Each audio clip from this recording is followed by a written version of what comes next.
Hello, everybody. Hello. All right, so Welcome to our second panel. yes, ever. Yeah. So some of you might not recognize us. We are the four members of Thrilling Intent, a tabletop YouTube series, fantasy primarily. Comedy. Comedy. Zany Yeah, zany. fantasy comedy. Yes. And we've been doing it for about 2-ish years now. 2.5. Yeah. Yeah. So this panel is primarily going to be about running a tabletop series on YouTube.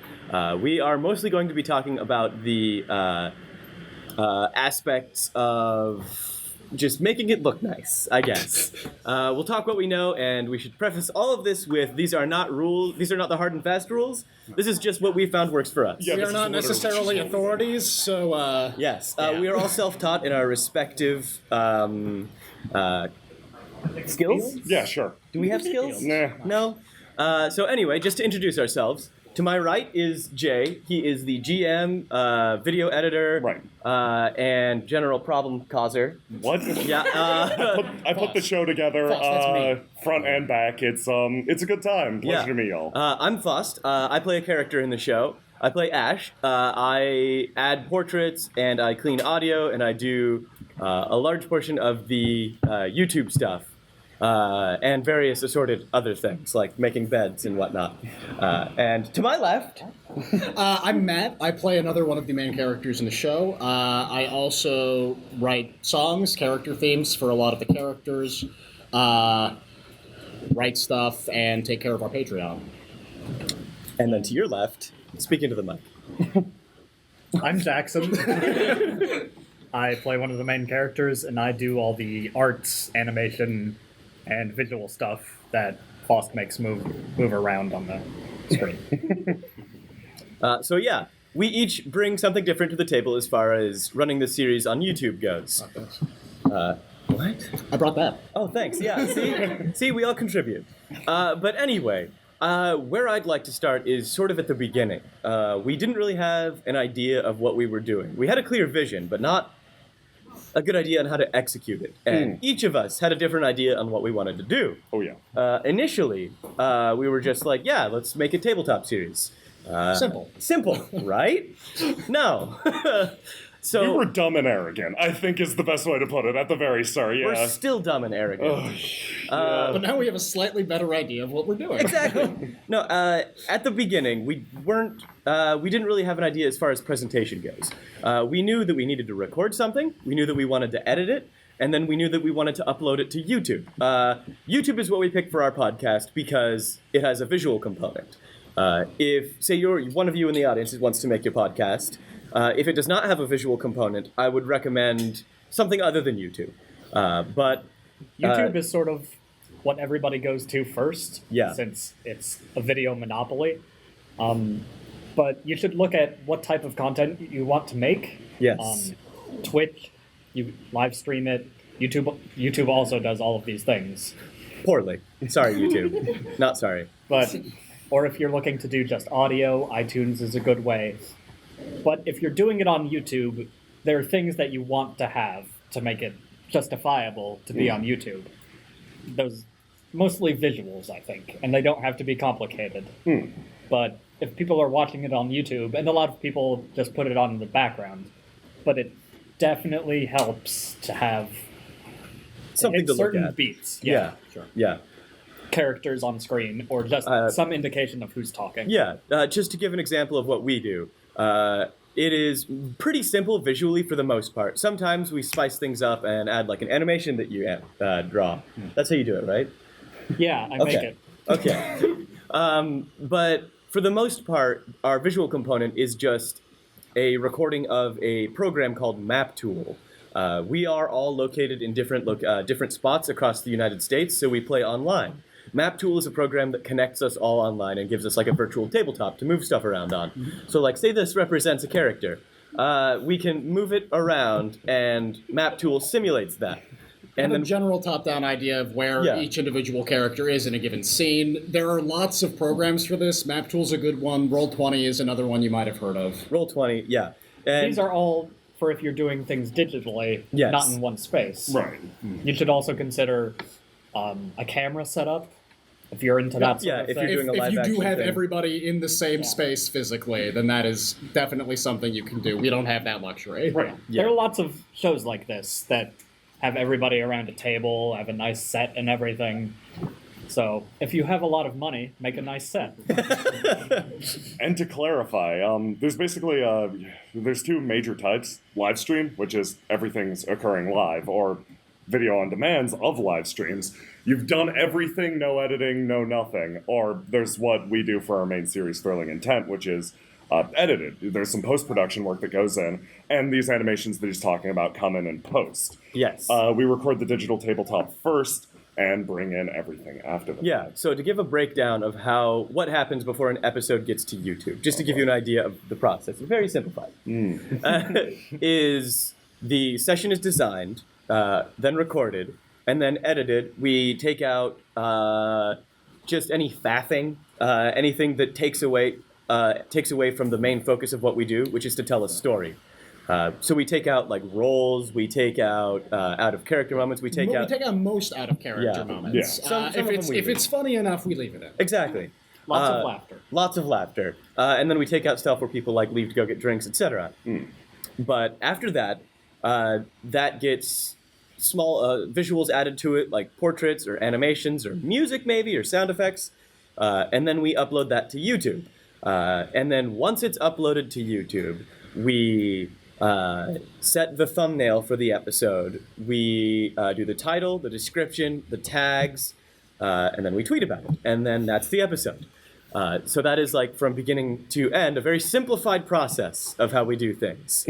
And the editing process is probably going to vary wildly from person to person, other also- people running this. Not Yeah, us. yeah. But Because you want to consider what people want to see. Are they, for us, they're probably coming to us. They don't really want to see every single role. They don't really need every single stat. They want something more story focused. But there are plenty of other series that take the opposite route. It's all about the mechanics, and there's plenty of stuff in between. So if you're looking to do this sort of thing, you should spend some time thinking about which way you want to go. We decided pretty early on that we wanted the focus to be more on character interaction, narrative, and dialogue, rather than the pure mechanical content. There's plenty of room for a series which includes more of that mechanical stuff. Critical Role, off the top of my head, is one that has all of the roles on screen, and they do a wonderful, wonderful job with it. There's a variety of approaches you can take with this. yeah, that being said, like like you said, you got to choose your approach first and foremost. But I think there is some universal advice that can be applied to all of this. Yes, which is what we're going to be doing here today. Yeah. So see, if this were an episode, we would have cut out all that faffing. Yeah, that was a lot of faffing. But so the universal approach is, in my opinion, I think each of us is going to have a different take on this.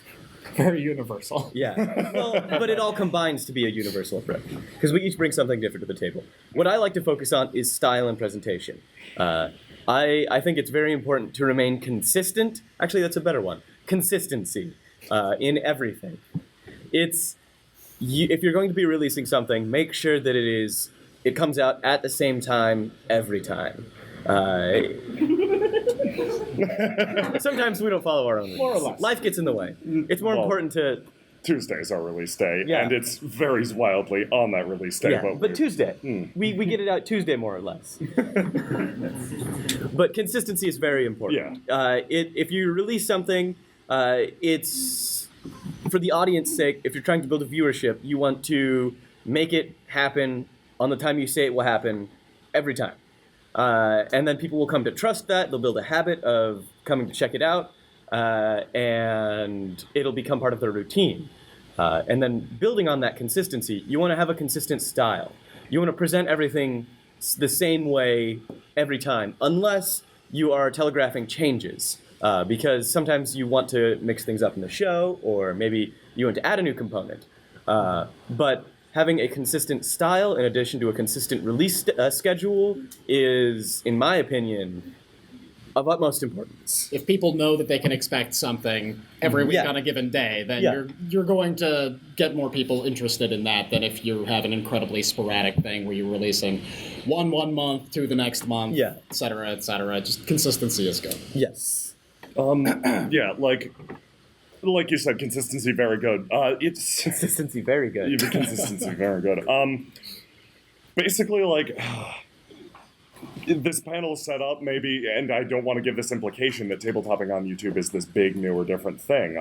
No. Honestly, it builds off of a lot of consistent rules that work on most video projects. Like, most things that will make a good video series good, like consistency, keeping it strong, and just coming back week after week and trying to constantly improve, work on a tabletop show as well, because what you are producing is a video series. Furthermore, the things that work on general tabletop groups also work to improve your project if you're working on that, like generally taking improvised storytelling classes Right, or right. focusing on the But principles this is like that. Yeah. This is more about the improvement of what goes into the show. Exactly, Okay, rather than yeah, the yeah. post work. Right, rather than the post work. So Well, like, yeah, also the post work Yeah, yeah. a bit too, because post production is a big part of True. producing a video series. and I know for a fact that if we have like a session where we are really on, where we like hit all the jokes, hit everything, hit all the jokes. Wow, that sounds so lame. Sorry. Self-congratulatory Yeah, it too, is. yeah. If we have a session where we do very well, then the post-production is much easier on you. Yeah, no because doubt. there aren't vast swaths where we are unfunny. And there are other times when you have to butcher everything we do. Yeah, no, absolutely. There's a lot that's left on the cutting room floor Right. in some episodes. So improving your act before you come into everything can help with the post-production. So you were that has saying to do with workflow in particular, Yes. which is huge. But Yes. this guy at the end has an opinion on that. On workflow? Workflow pipelines. Yeah. He's the guy. You're who going to does want to it. figure it out as quickly as possible, how to make it as efficient as possible. Because recording the games, playing the games, that's fun. You're going to have a lot of fun doing that. If you're getting clogged up and you're still playing, you're getting more and more videos built up, you're going to fall apart pretty quick. Because it's not going to be fun to edit stuff from 6 months ago. You're so much worse back then. Everything's terrible. You can't even remember how it's supposed to go. You need to figure out a pipeline. And I'm hungry. and that's going to be different for everybody's situation. For us, we are bouncing 2 gigabyte files back and forth and back and forth. And at first, that was a total nightmare. And we were 6 months behind. Yeah. Well, 6 months ahead. 6 you months mean. ahead. Huge difference. And that was the death of us. Almost. Almost. Huge Nearly the stress on the editor, primarily. Like, Yeah. Yeah. And we were very unhappy with what was coming out because it was so old. We Yeah. wanted to share the new stuff. We wanted to incorporate feedback. yeah. The most important thing is keeping every step fun. Right. Because when you start, you're probably not going to be getting paid to do this. You're probably going to be spending a lot of time still figuring out your pipeline, working with other people, working out how you're going to work with other people. So you need it all to be enjoyable and not torture to do. So luckily there's a lot of free programs out there that'll help you if you're doing this virtually. You've got a bunch of people in your game that will probably help you out to some degree. Learning new skills. Like at the start of this, Faust, you came into this with Zero knowledge. zero knowledge, and now you are saving our audio Yeah. every Yay. single time. Constantly, yeah. He's Sometimes. the sound guy and just decided arbitrarily, like, okay, each of the players at the table basically has to split the work because it'll be a miserable time if it's on one person. So he's like, okay, I'll do sound. Originally he said like, oh, well, I'll add sound effects to the series. So he figured out Foley and stuff like that. it eventually morphed into just he figured out how to make sound quality better. And now he's the reason why it sounds even vaguely okay. My setup's miserable, but you managed to save it a little bit. Sometimes. Yeah. I think we should talk about the specifics of this stuff that we've figured out Yeah, through trial and error. exactly. Sound quality is a good way It's to a huge one. Break into that? Okay. So, if we're talking like step one, you want to have a decent microphone.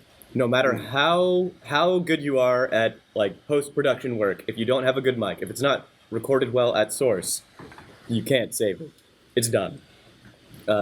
There's only so much you can do with bad audio. If you have once you have a good mic, and you don't even need to spend very much money. A halfway decent USB microphone can do Don't wonders. you say it. Don't you say Blue No. Yeti. No, I wasn't gonna say Blue Yeti. I hate You them. said Blue Yeti. I know. Okay, a good decent mic, which can be a USB microphone. It'll be like $50 to $100. It's kind of a little bit of money, but it's definitely an investment. I would not recommend the Blue Yeti personally. I've had bad experiences with it. I've had pretty good, honestly, but listen to him, I he's like the it, I sound like guy. I'm sorry, he's the side. Okay, so once you have a good microphone settled on, the recording space is very important. You want to watch out for acoustics. If you're recording in a big open room like this, if there were less people in it, there'd be a bunch of echo. Like right now, you can probably hear a very faint echo when hear I the air project my conditioning. voice. You can hear the air conditioning. If we were recording a tabletop show in here, I would lose my mind trying to clean this audio. You want to have a small-ish room. Not so small that your voice just gets trapped in there. You want to give your voice a little bit of room to bounce. But once you have like a small-ish room picked out, if you don't have any like acoustic foam or anything to pad the walls, I don't. You can just use like towels or blankets or like luggage.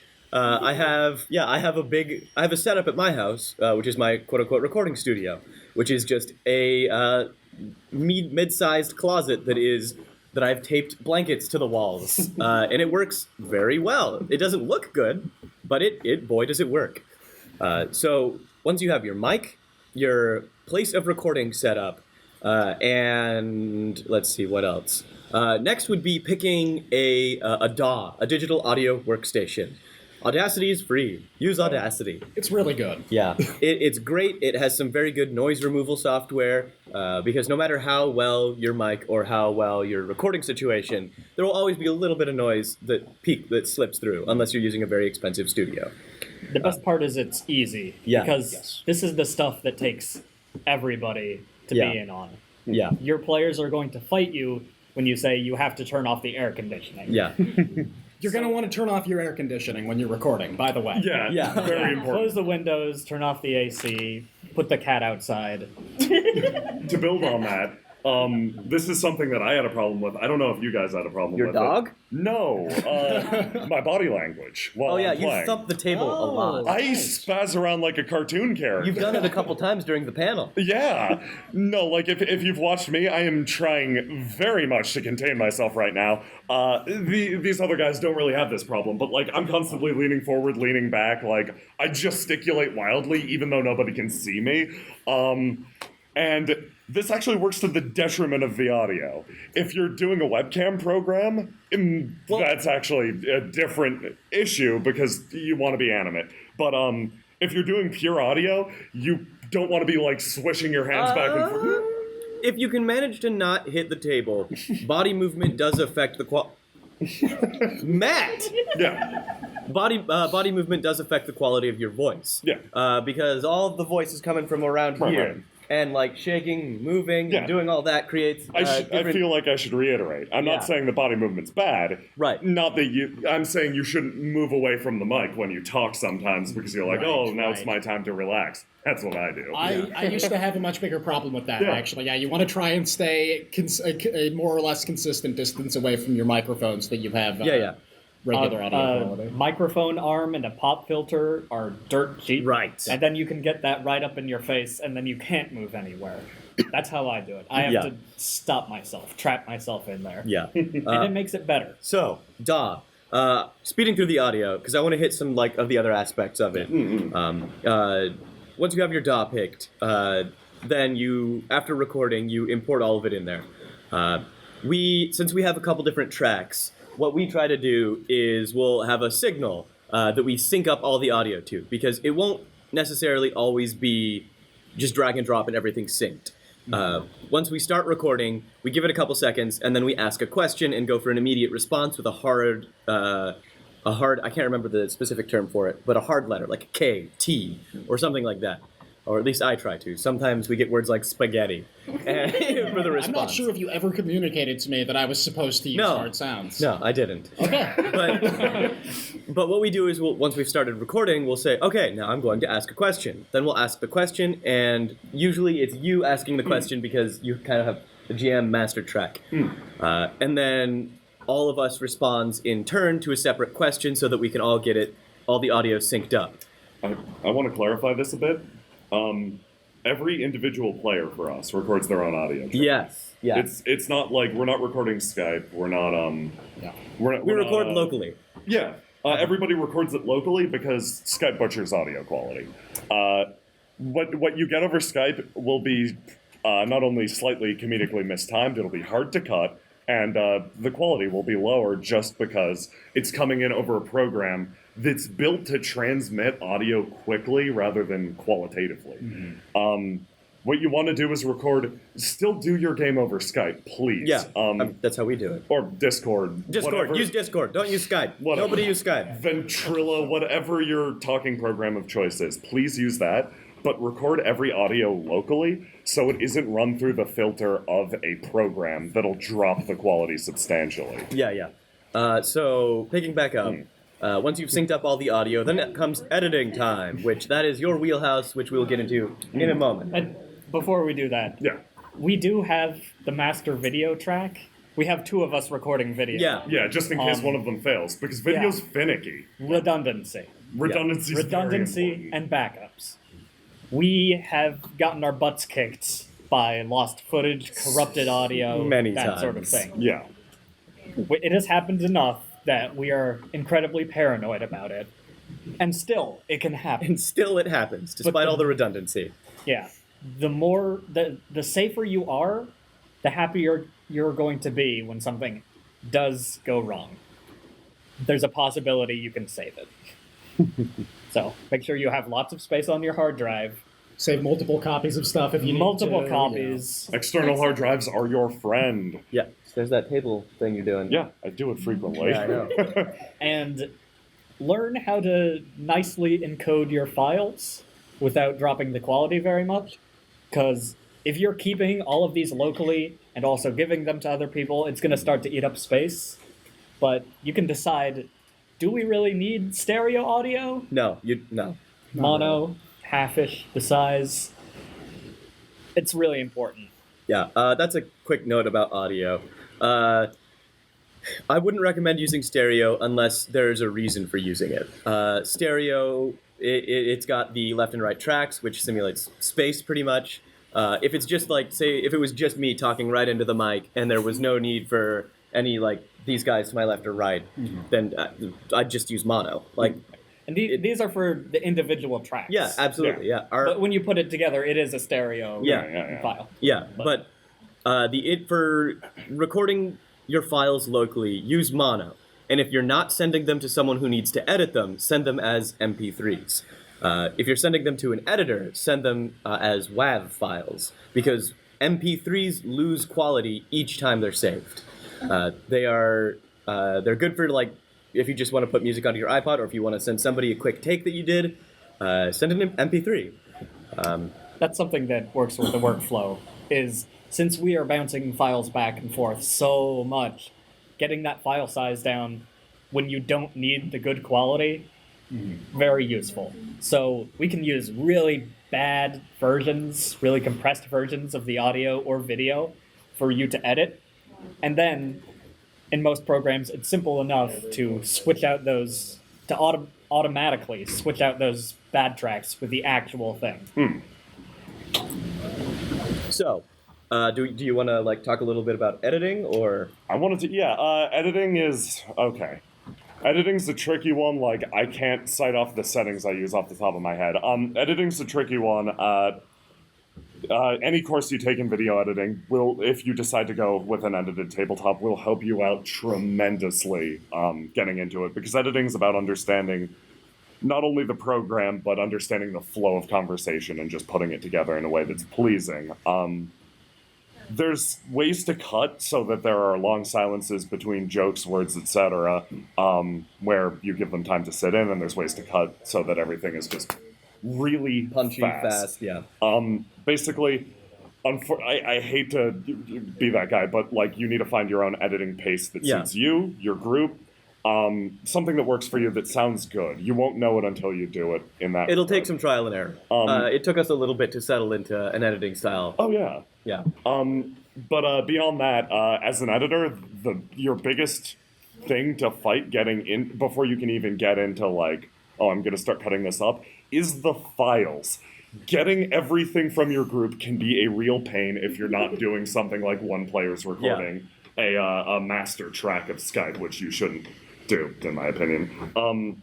There's a very nice convenient program called BitTorrent Sync that'll let you hook up, it lets you choose a shareable file that'll just slowly upload it to all the other people who are sharing the file. I really recommend it.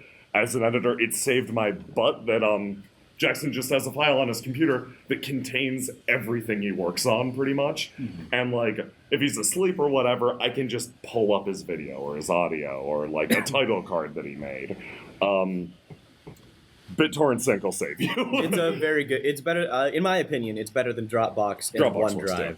Yeah. Yeah. Those are clouds. Clouds? What? Those are cloud-based, so it goes similar up thing to up and then whatever, down. and then you have to get it. This is directly peer-to-peer, yeah. I'd recommend any peer-to-peer sharing software that you trust is the big thing. Yeah. BitTorrent Sync is what we use. I'm sure that there are other options. Yeah, absolutely.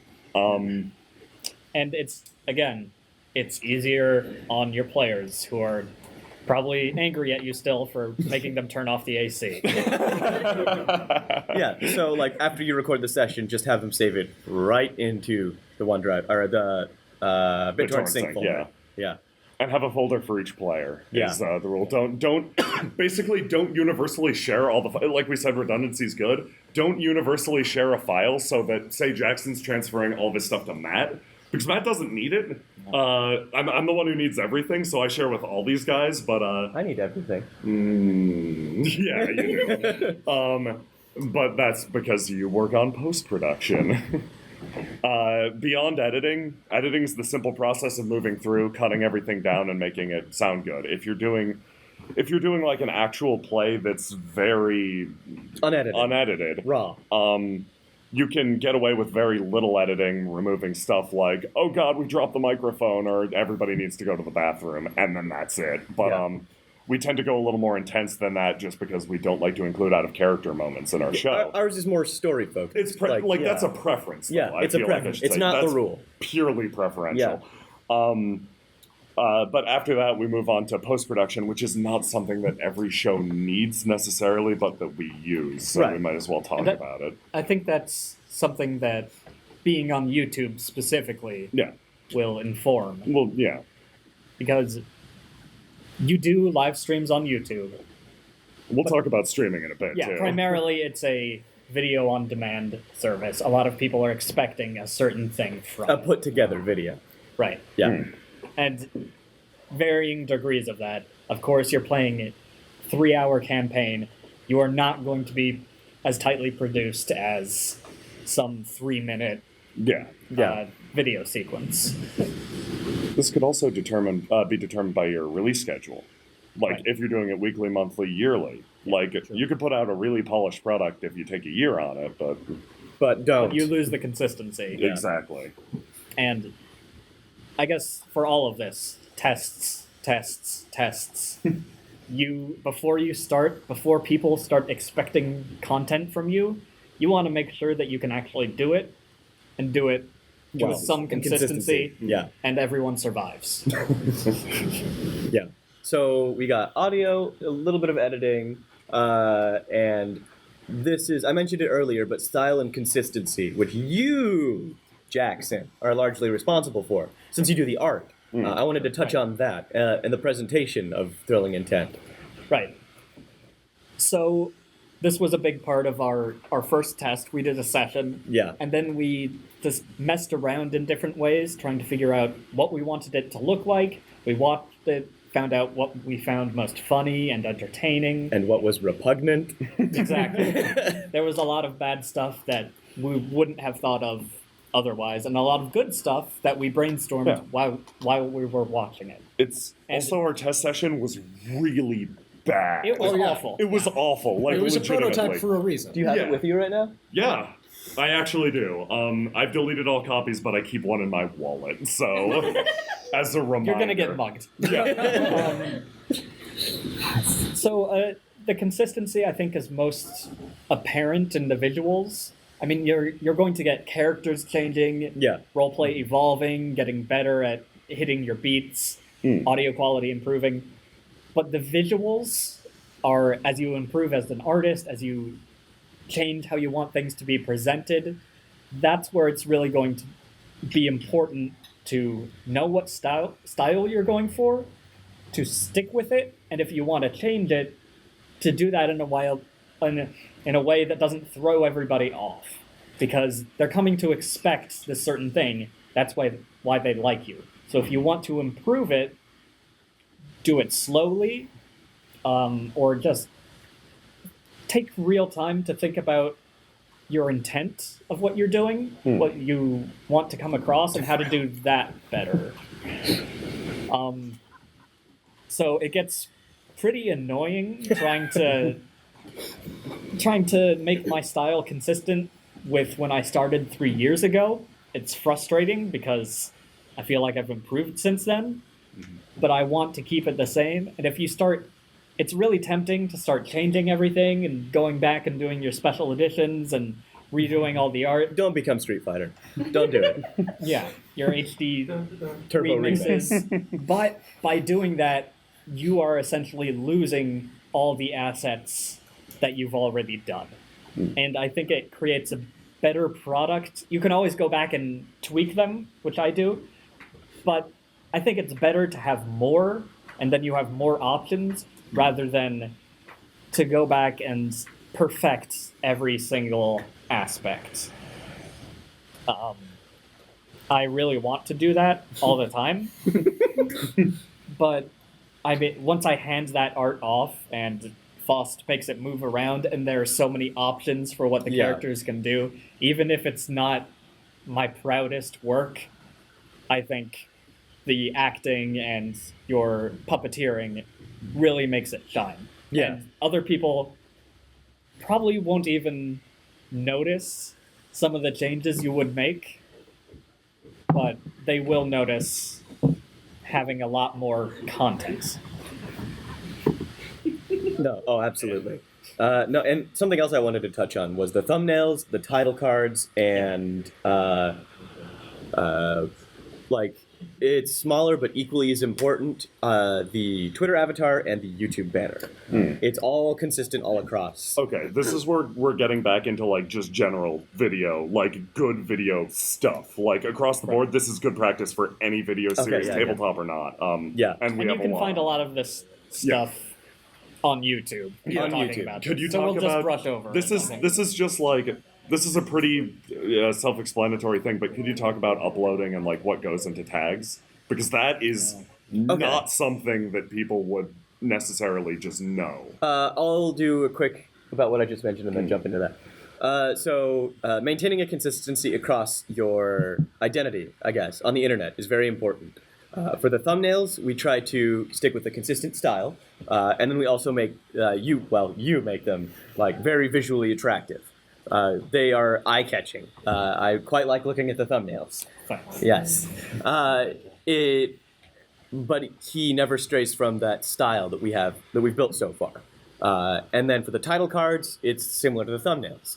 And then for the YouTube avatar, for the Twitter avatar, we always have the same like dude with the wheel head. If you've seen our business cards, it's that guy. It's the wheel guy. It's branding, really. Yeah, it's branding. And Which then sounds... it's a boring, crappy word, and I hate it. Yeah. But But you want people to be able to recognize in an instant oh, that's these Oh, guys. it's those guys. I Because- hate them. We don't want them to just be coming back for thrilling intent. We've got a lot of other fun stuff that we want to do. Exactly. So if they notice, oh, this is the same style, it's the same people, this looks interesting, since it's similar to what I like already, Yeah. there's a higher chance they'll check out the next thing you do. Yeah. But now jumping into what you mentioned, uploading a video. This is more a YouTube specific thing. No. You could Frankenstein pieces of this into other things because that's another The thing. panel's called Yeah. Tabletopping on Yeah, YouTube. I know. Anyway, so uploading a video to YouTube. You've got your base file. You just drop that in. It's very simple. What you need to do after that is choose a title, a description, tags, and a Google Plus message if you want, I guess. And then add the thumbnail. We talked about the thumbnail already. For the title, we like to, if we have mini arcs in the overarching series. We're Thrilling Intent, but we do Thrilling Intent, Gods Are Gone, Thrilling Intent, Everything is on Fire, Thrilling Intent, The Shrouded Isles. For every video, we try to make it understandable within the grander scheme of things. We include the name of our show, or rather the name of the show that we're uploading, the arc, which is like pertinent information about the episode, and then the episode number. All of these are important not just for people looking at these, but for the robots on the internet that look at these. There are automatic bots on the internet that categorize and archive all of this, and they make it searchable and findable for people, which is what you want. And then that's about it for title. You want to make it parsable. Parsable. So You want to make it parsable. Don't make it too long. don't make it too yeah. long, and don't intimidate people with like episode count or part count. Ideally, Yeah. like tabletop games can go long. Yeah. Campaigns can get campaigns. They can go on literally forever, and you can get truly huge. You could get a mini arc that could go on for far too long. That's why I think arcs or Yeah. dividing them up by sessions can be It's a good helpful. idea. Yeah. Yeah. Because it's It is. really Absolutely. intimidating seeing episode 500. Yeah. You're like, oh Maybe god. not. I don't Yeah. want to start at one. I don't Yeah. want to go. Right. Separating it into arcs that are a bit more bite-sized is going to go a long way towards attracting people. Even if we do have really We have long long titles. Yeah. arcs. Anyway, moving on to description. It's I don't know what all is there to talk about. There is Did just you know the first two lines of your description, first three lines one of of your the things to talk descriptions, yeah, count as tags for these robots he's talking about? the That's first one three thing. lines of any video are indexed by Google and other search engines. So you want to talk about pertinent things that happen in that episode. So people are like, what was that episode? What happened in it? So-and-so got in a fight, is what they search. And if you have that in the description, it'll pop up. Google archives that. Yeah. Yeah. Yeah. And then other things that can go in the description are, say you have something you want to link to. Like, hey, I sell pamphlets for RPGs on DriveThruRPG. You can put a link to that in the description. And if you have guests on the show, make sure that they're in the description. If you have contributing artists, make sure they're in the description. You want to give credit where credit's due. The description is basically just a literal description of the show and things you want to point people to, like cool art or stories or people that guessed. And then the tags for the show. This is the weirder one. It's not so much what people are going to be searching when they're thinking Yeah. of your show. It's more Words and phrases. grabbing people in. Yeah. It is. So, for those not familiar, when you upload a video to YouTube, you are given the option to add tags to your video. These are searchable terms that will lead back to your video. You want my first impulse was to be like, oh yeah, I want something easily recognizable that a lot of people will see. No, because if you use something like that, everybody else is using it. You want something unique, but not too unique. You want something that kind of straddles that middle line. Because if it is too unique, no one will ever search that, and you won't bring any people in from it. So you want something that is unique to you, but still searchable. For example, for Thrilling Intent, a tag that I use is anime tabletop RPG. That's embarrassing. So if I search that up, I will find. You will. You will likely That's find amazing. us. I am going to look that up. It is. It's a unique enough tag that it isn't like D&D. Like millions of people search D&D, but I don't want to be in that big bucket that everyone is dipping into. You want to show up on related videos type things. Exactly. That Google is automatically going to suggest. And it's going to suggest far more popular D&D videos. Critical Role, for example. Yeah. Or if you can... I think a big thing a lot of people do is put other series in their tags. Which makes you have to compete with that series. Yeah, so that's if you scary. put, hey, this is kind of like Critical Role, I'll put Critical Role in the tags.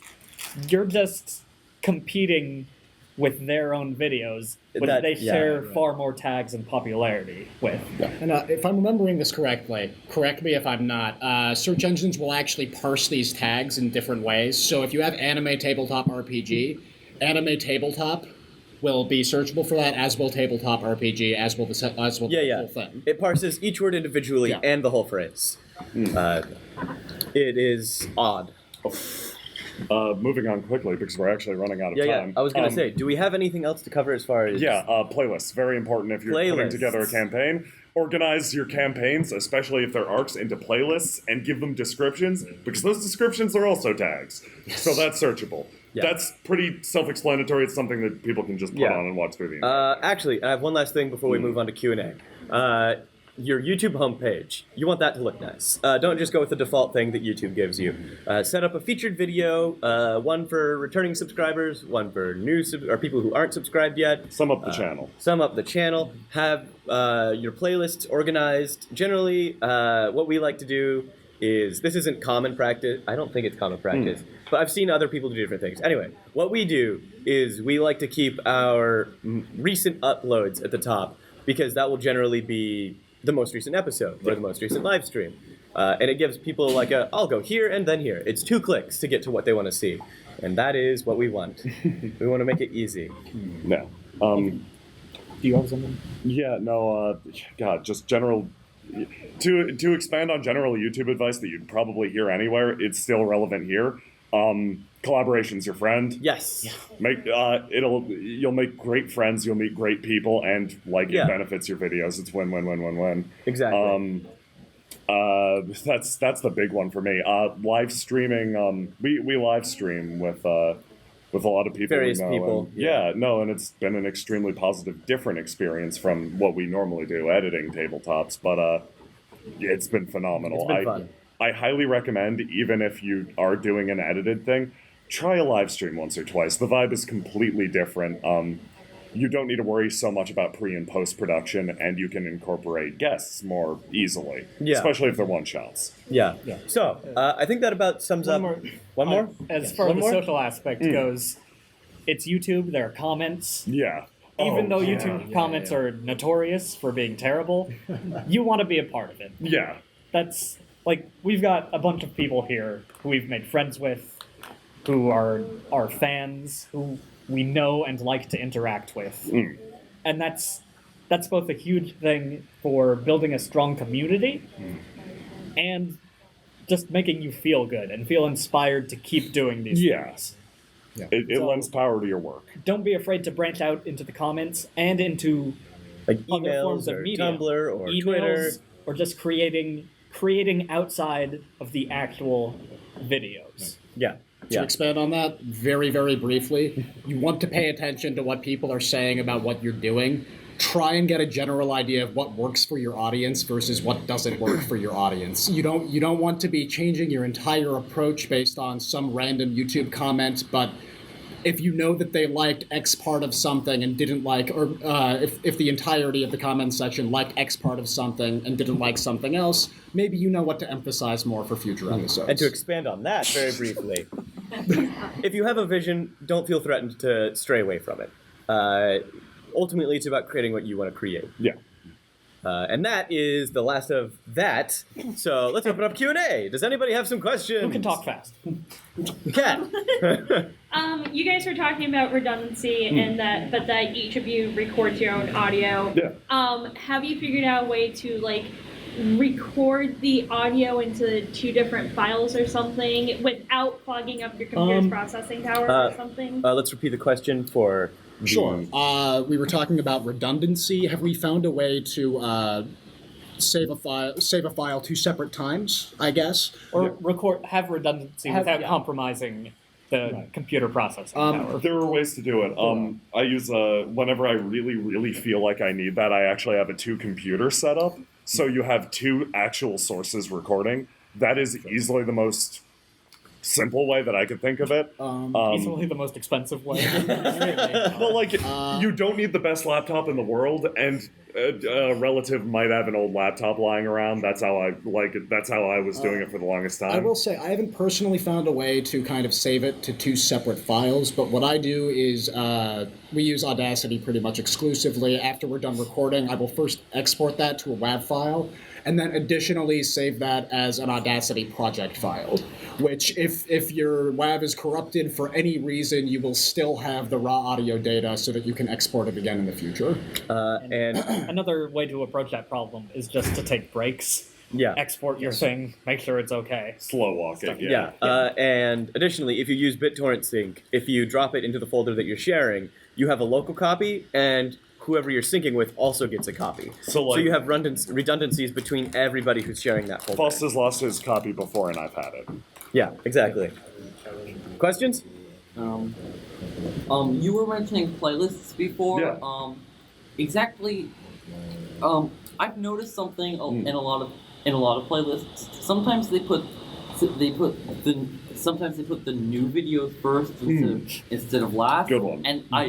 And that really annoys me. Please tell me we don't do that. We don't do that. That's a very good question. And can you please explain why that is?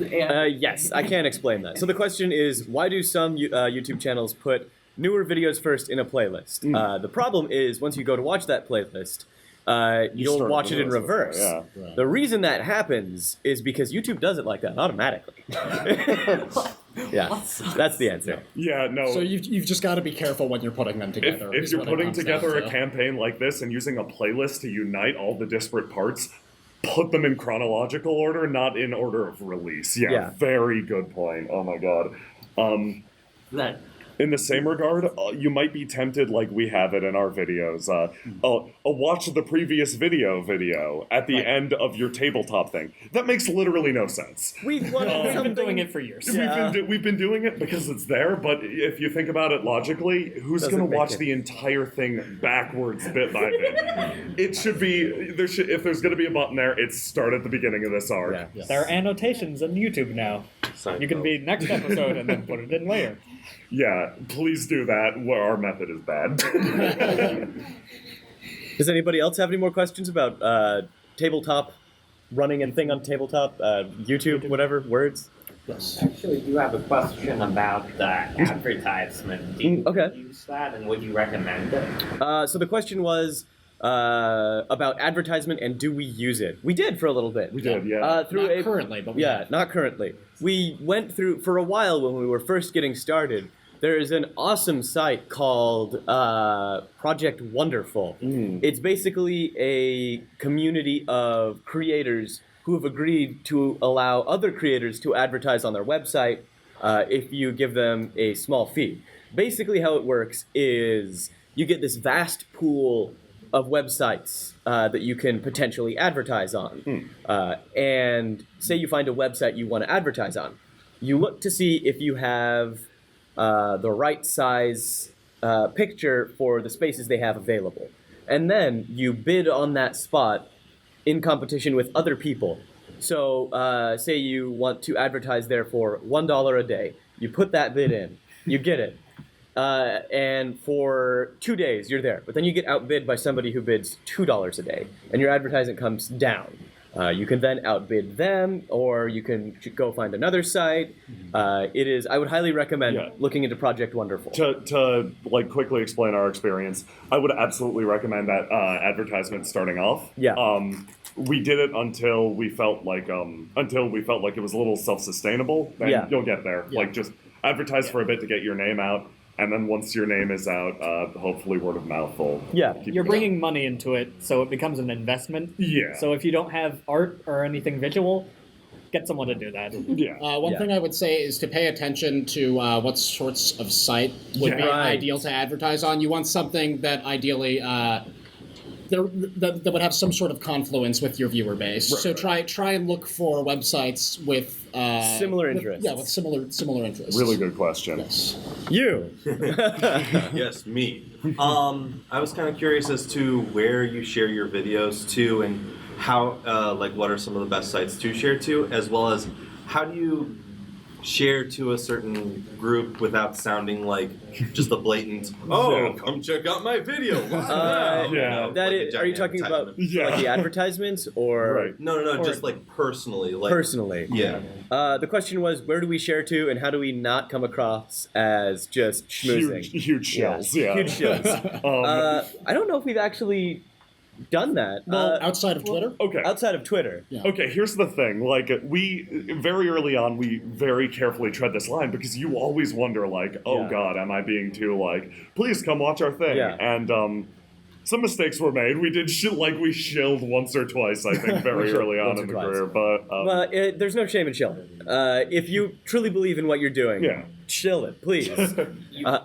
If you think that what you're doing is something that you treasure, if you believe that you're putting your everything into it, spread the word. Yeah. Someone will like it, and then they'll share it. Maybe don't be like, hey, I think designation's important though. Don't be super forceful about it. Come watch my thing, but like it's cool to like try to get it out there in a lot of Ask different people. ways. Yeah. Some many will say no, but That'll be less of an issue as you go because you'll have a nicer foundation to point people to. Exactly. Maybe they've heard of you.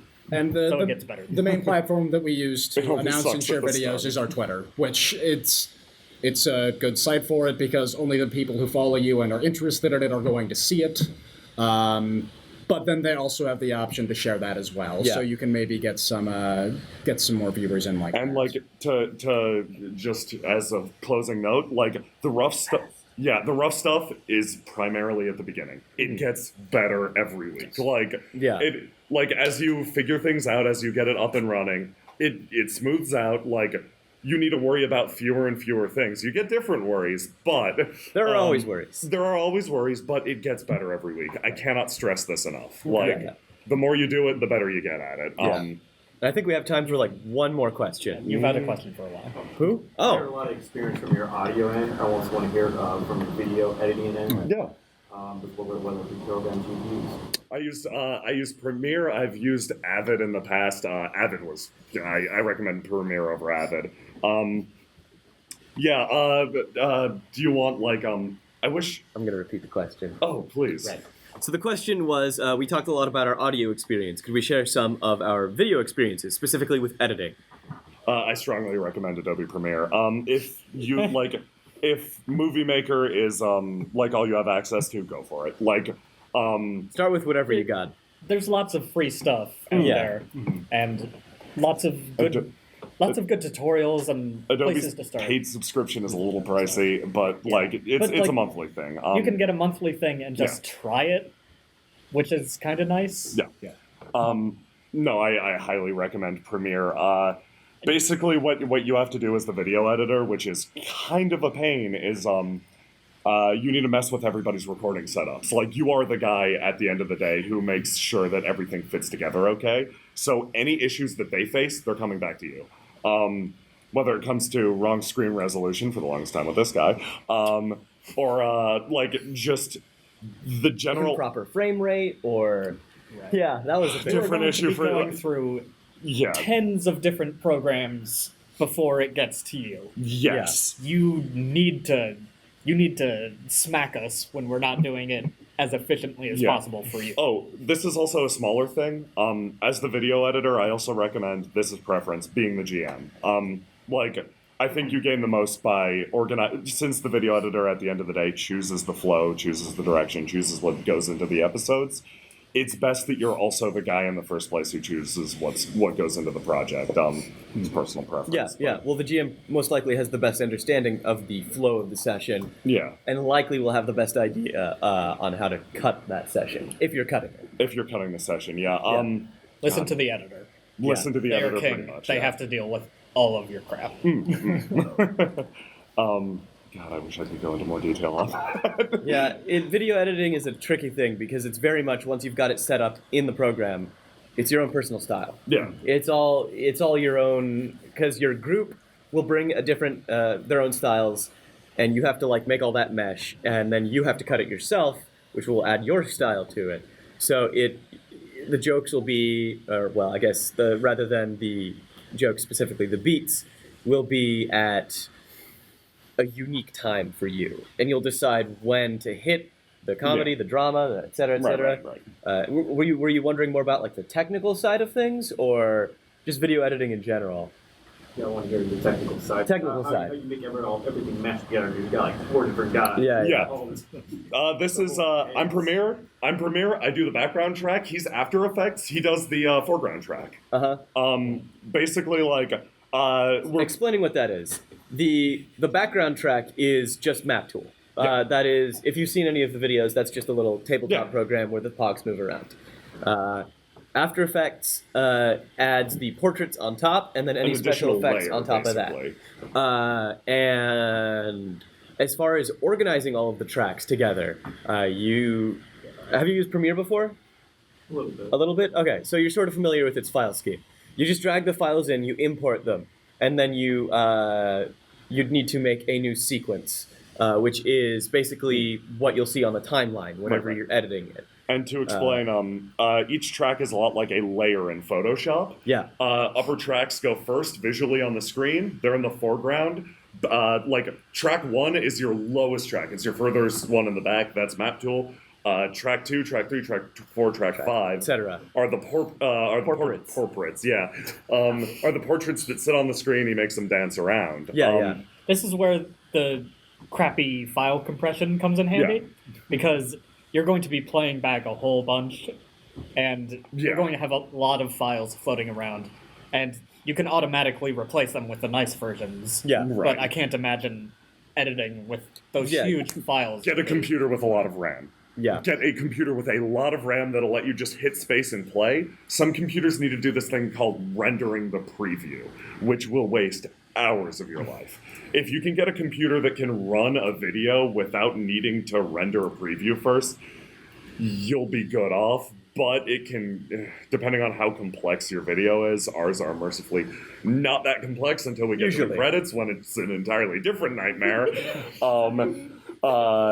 I'd recommend just get a lot of RAM. I have 16 gigs in mine, and it does fine for TI until the credits. So, back to the sequences. You will most likely just be able to generate a sequence from any video track you have. Yeah. And that will automatically take care of, or should automatically take care of, the how many frames per second it is. No.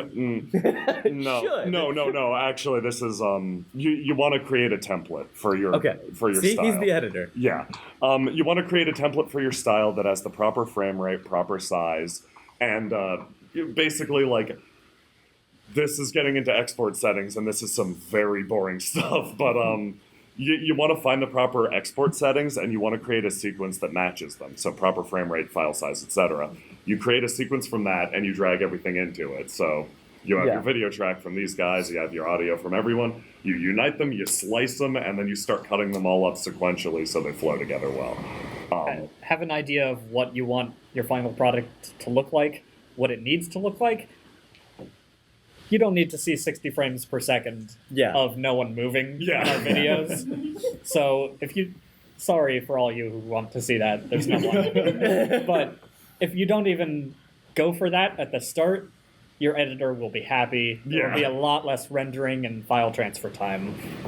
For mostly still images, you probably only need like 24 frames per second. Also, to explain our editing pipeline, actually, I do the cutting. I pass the file to Faust. He does the portraits. He passes it back. I do the audio too. Portraits and audio, yeah. He passes it back. I do the final edit, which is proofing it, which my eyes are dumb and miss a lot of things. So he's my new proof guy. But I then take it and export it. So it's like writing. It's good to have an editor, even as an editor. You want people to second guess and check your work because it's time consuming. You tunnel vision, You get pulled in. You get pulled Does that help? in. Okay, cool. I think that's about it. That is Out it. of here. We went well over. I'm sorry. Oh no, this watch is fast. It's 12. It's 12:59. We have 1 minute. 1 minute. Oh, thank God. Oh, I'm yay. like, oh. Thank you, everybody. Yeah, to close, thank you so much, everybody, for Thank coming you, along. guys, I hope that really. was informative. Oh, thank you so much. Yay! Thank you all for donating if you donate on Patreon. And thank you all for coming to the con and for watching. If you don't, You're all great. Bye, everybody. Oh, we have business cards. If you could come up here and drop your ticket.